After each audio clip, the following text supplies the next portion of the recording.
Myanmar इस समय गंभीर पॉलिटिकल क्राइसिस से गुजर रहा है। स्थिति काफी जटिल है। जनता के द्वारा विरोध प्रदर्शन और मिलिट्री के द्वारा वायलेंट क्रैकडाउन्स देखे जा रहे हैं। 2020 के चुनावों में ऑंग सान सू ची की लैंडस्लाइड विक्ट्री म्यांमार की मिलिट्री को हजम नहीं हुई, तो उन्होंने चुनावों में धोखाधड़ी होने का दावा करके फरवरी 2021 में पावर कैप्चर कर ली और अभी भी म्यांमार पर मिलिट्री का ही कंट्रोल है।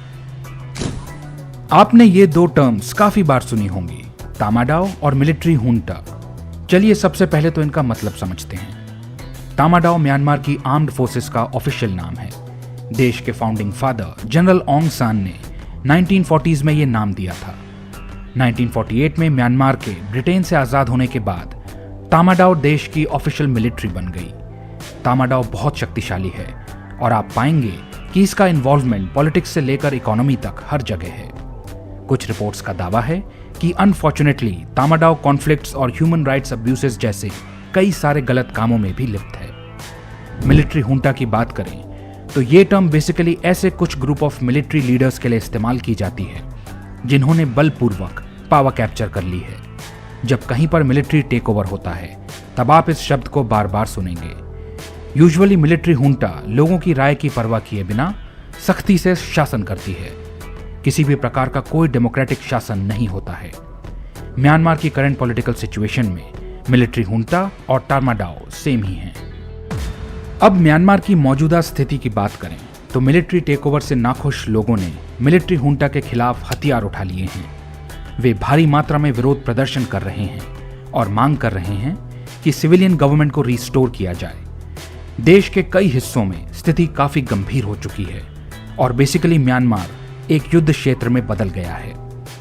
मिलिट्री अपने खिलाफ हो रहे विरोध को कुचलने के लिए एयर स्ट्राइक्स तक का सहारा ले रही है और अपने एक्शंस को जस्टिफाई करने के लिए रेजिस्टेंस पुटअप करने वाले ग्रुप्स को टेररिस्ट लेबल कर रही है।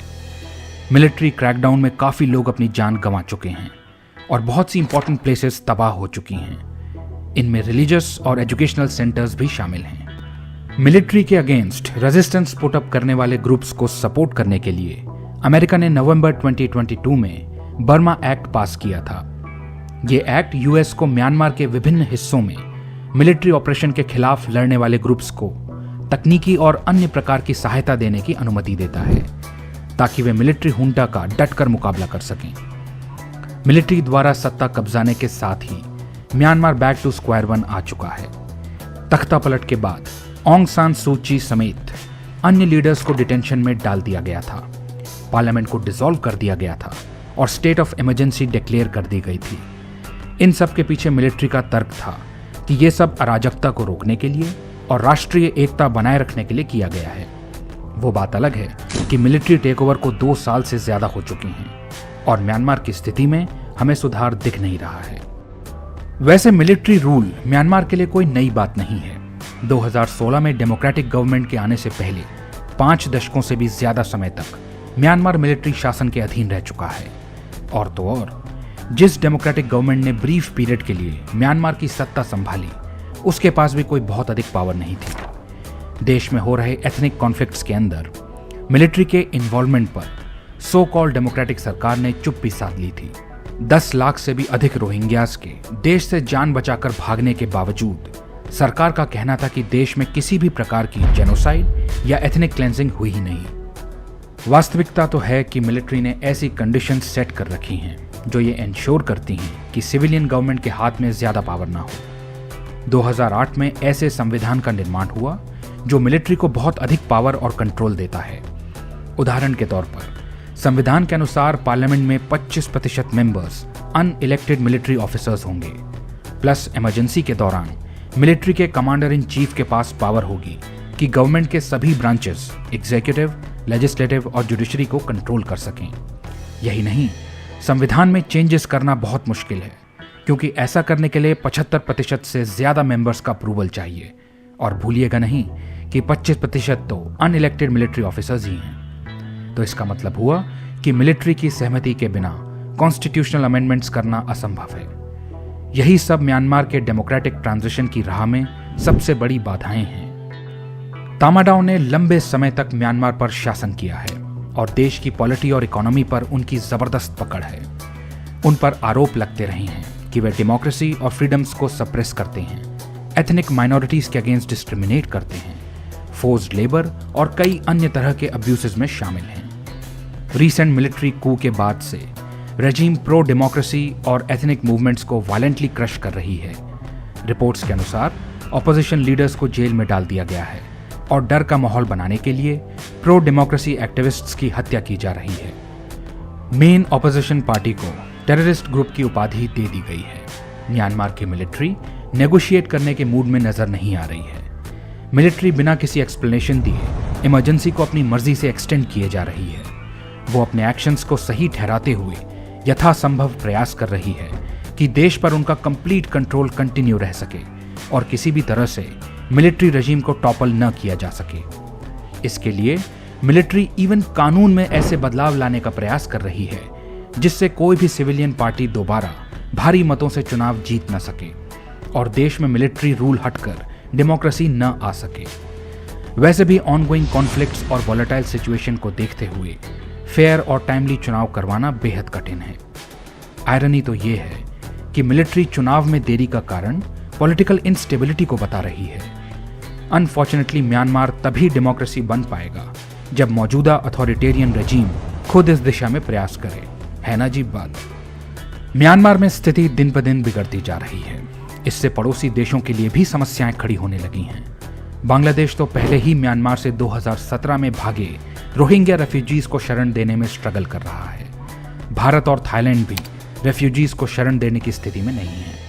इससे एक ह्यूमैनिटेरियन क्राइसिस खड़ी होने का खतरा है जो पूरे रीजन को डिस्टेबलाइज कर सकती है। म्यांमार से आ रही वायलेंस और ह्यूमन राइट्स वायलेशंस की रिपोर्ट्स ने अंतर्राष्ट्रीय समुदाय में चिंता उत्पन्न कर दी है। कई सरकारें और संगठन म्यांमार की मिलिट्री को अपनी गलती स्वीकार करके मानवाधिकारों का सम्मान करने का दबाव बना रहे हैं, क्योंकि सिचुएशन इस हद तक बिगड़ चुकी है कि मिलिट्री अपने देश के लोगों की ही बॉम्बिंग कर रही है। यूनाइटेड नेशंस ने डिमांड किया है कि हिंसा पर विराम लगना चाहिए और देश में डेमोक्रेसी लाई जानी चाहिए। यूनाइटेड नेशंस सिक्योरिटी काउंसिल ने इसके लिए एक लीगली बाइंडिंग रेजोल्यूशन तक पास किया है, लेकिन हम जानते हैं कि यूएन एक टूथलेस टाइगर है और यदि तामाडाओ यूएन के आदेश का पालन नहीं करता है तो यूएन ज्यादा कुछ नहीं कर पाएगा। इसलिए यूएन के कहने के बावजूद मिलिट्री हुंटा म्यांमार में जो चाहे वो कर रही है। मिलिट्री के इस रवैये के कारण म्यांमार वेस्टर्न और रीजनल ब्लॉक से आइसोलेट होता जा रहा है। यूएन ने देशों से गुहार लगाई है कि म्यांमार को हथियार सप्लाई करना बंद करें, लेकिन यूएन की बात एज यूजुअल नहीं सुनी जा रही है। चाइना और रशिया म्यांमार को वेपन्स, एम्यूनिशन और एयरक्राफ्ट्स के सबसे बड़े सप्लायर्स हैं। साथ ही मिलिट्री रेजिम ने रशिया के साथ न्यूक्लियर एनर्जी के क्षेत्र में साथ काम करने के लिए डील साइन की है। मिलिट्री का कहना है कि ये इलेक्ट्रिसिटी और रिसर्च के लिए है। हालांकि कुछ एनालिस्ट्स का मानना है कि इस डील के तहत न्यूक्लियर वेपन्स बनाने की कोशिश की जा सकती है। वो बात अलग है कि Myanmar nuclear non proliferation treaty का सिग्नेटरी है। ये एक लीगली बाइंडिंग इंटरनेशनल एग्रीमेंट है जो न्यूक्लियर वेपन्स के प्रसार को प्रतिबंधित करता है। यदि न्यूक्लियर वेपन्स बनाए जाने की बात में सच्चाई है तो ये सभी के लिए काफी चिंताजनक होगा। आसियान ने 5 पॉइंट प्लान रोल आउट किया था जिससे म्यांमार में शांति और स्थिरता स्थापित की जा सके, लेकिन मिलिट्री रेजिम ने इसे इंप्लीमेंट करने में रुचि नहीं दिखाई। वैसे तो आसियान के अलावा म्यांमार कई अन्य रीजनल ग्रुप्स का भी मेंबर है, जैसे मेकोंग गंगा कोऑपरेशन और बिम्स्टेक, लेकिन इन रीजनल ग्रुप्स ने भी म्यांमार की सिक्योरिटी कंसर्न्स को एड्रेस करने की दिशा में प्रयास नहीं किया है। लोगों का पॉवर्टी और डिस्प्लेसमेंट से जूझना जारी है। हालत काफी खराब है। अर्थव्यवस्था चरमरा रही है और लोगों की जानें जा रही हैं। मिलिट्री पर जरूरतमंदों तक सहायता पहुंचने को रोकने के भी गंभीर आरोप लग रहे हैं। अंतर्राष्ट्रीय समुदाय ये सब रोकने के लिए पर्याप्त प्रयास नहीं कर रहा है। इस समय म्यांमार के लिए डेमोक्रेसी दूर के सपने जैसा ही है। स्थिति को इतना बिगड़ जाने देने का बोझ कई कंधों पर है।